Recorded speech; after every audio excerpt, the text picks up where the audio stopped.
Okay, so I'm going to give you the second examples of the rational root theorem that we talked about today. And remember that the rational root theorem, the purpose of it is to help you find a real solution to a polynomial. And then after you find that, it will then be able to be used with synthetic division to help you find the rest of the factoring, and then therefore letting you find the rest of the roots or the solutions. So the second example, this one's just asking you to get practice with finding the rational roots. The second example down here is the one where we're going to find all the roots. So at that point then we will actually finish solving. But for this purpose, we're just going to come up and see if we can find what the rational roots are. Okay? So if you remember what we talked about in class today, we learned that a rational root of a polynomial can be written as a fraction, and that the numerator must be a factor of the constant term in the polynomial, which means the last term, like this one here, and that the denominator must be a factor of the leading coefficient. And then after we form those numerators and denominators, then we're going to actually divide out the values and find the possible roots.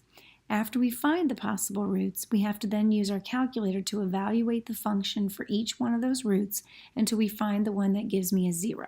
Okay? Because a 0, of course, means there's no remainder using the remainder theorem. So, of course, at that point, it means that we have found a true solution. Okay? So, this example is going to be a little bit trickier than the one that we did in class today because there is a number in front of the leading coefficient. Okay? So, 3 is the constant and 2 is the leading coefficient. So we are trying to find factors of 3 for the numerator and factors of 2 for the denominator. Okay? So the only good news is there's not a whole lot of choices for each one independently, but there will be fractional answers, so that'll be kind of yucky to test. So the factors of 3 will include 1 times 3 and -1 times -3. And then, of course, the factors of 2 are 1 times 2 or -1 times -2. So at this point, when I list the possible solutions, here, I'll just do it this way. I'm going to basically take each one of these numerators and divide it by each one of these denominators. So 1 divided by 1 is 1. 1 divided by 2 is 1/2. 1 divided by -1 is -1, and 1 divided by -2 is -1/2. Now I'm going to check the 3. 3 divided by 1 is 3. 3 divided by 2 is 3/2. 3 divided by -1 is -3. 3 divided by -2 is -3/2. And then when I get back over to these, they're all going to start to be duplicates. So -1 divided by 1 is -1, which we already have. -1 divided by 2 is -1/2, which we already have.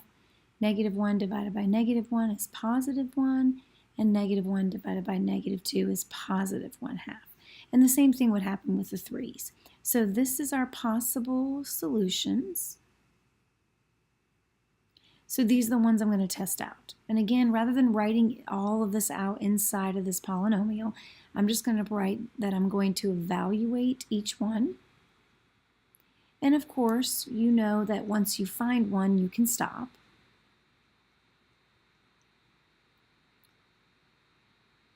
Actually, on these, you probably should test them all because until you test them all, you don't really know if there's might be a polynomial in which there is all rational roots. You won't know that until you test them out. So probably would be a good idea to test all of these. You do not have to keep testing when you get to these because once you find one rational root, if you just try to factor or solve the remaining thing that you get when you divide, then you'll end up with another polynomial that you can then either factor or use quadratic formula or something like that, and you'll be able to find the solution to that one. So you could use your calculators. If you wanted to pause the video, you could do that.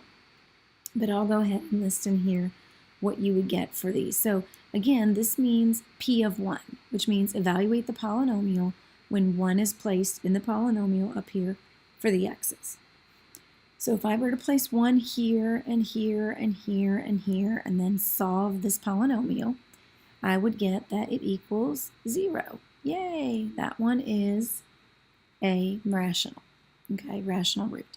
Remember, when you get to 1/2, you're going to have to type in 1 divided by 2 on the calculator, and you'll have to do that inside the parentheses.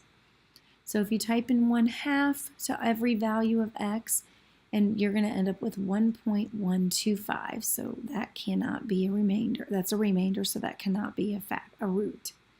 -1, if I type that one in, it's going to give me 3, so again, can't be a solution. P of -1/2 would be 3.25, so no. P of 3 is 84, so that's definitely a no. That's clearly a high remainder. 3 divided by 2 would be -1.5, and that's a no. -3 being evaluated into the function would be 120, and -3/2 coming into these, plugging them in for the x's, would be -3.75. So in this case, we do have one solution, and that solution is 1. So we would just write x equals 1. Okay, so that would be our solution, our only rational root of this polynomial. That means there could be irrational roots or imaginary roots, but we wouldn't know that until we get ready to actually solve it and divide it out, which we'll do in the next video.